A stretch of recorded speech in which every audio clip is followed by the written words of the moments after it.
Well, I had a lot of life experience. I mean, there was a period I was trying to make Alexander the Great with Dino De Laurentiis and Steven Spielberg, and Leonardo was in it.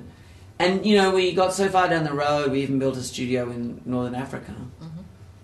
But then that film didn't happen, and my wife and I decided to have another project, our children, and we had them, and they're marvellous. But, you know, you ask the question when you've got children, you become feeling responsible for making sure that they've got a centre, a sense of who they are. And we were living in Paris. And I was worried that they didn't know their country. They had no country. So that began a journey 4 years ago, which ended here. You know, we've been working on it ever since.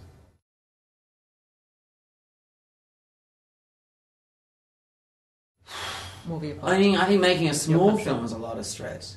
And yes, making a large film is a lot of stress. But I knew that going in. And I guess the test was always not letting the stress destroy me.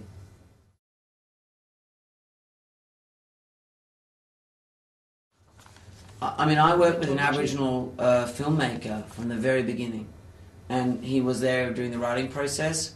And then I went and lived with an Aboriginal family of Nulla, shooting kangaroo and eating bush tucker and living traditionally. And the indigenous storytellers were involved all the way through it.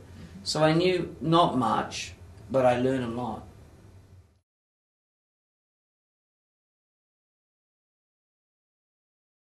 Well, there was a stage when I had Russell, but, you know, he's a friend of ours and he's very positive about the film and helpful. But, you know, in truth, there came a time when he got all locked up in other movies and I'm very slow.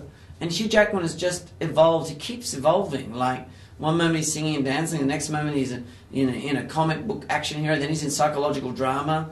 You know, it seems like there's nothing he can't do. And of course, the character of the drover had to be like a Clint Eastwood, had to be like a John Wayne. And I mean, physically, he's incredible.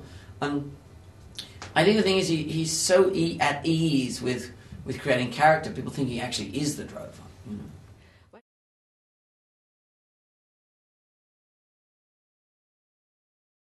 Because, you know, that primary story is about a woman who goes to a land far, far away, meets all these strange characters, goes on an adventure and is transformed by it. And now, am I talking about the story of Australia or am I talking about Wizard of Oz?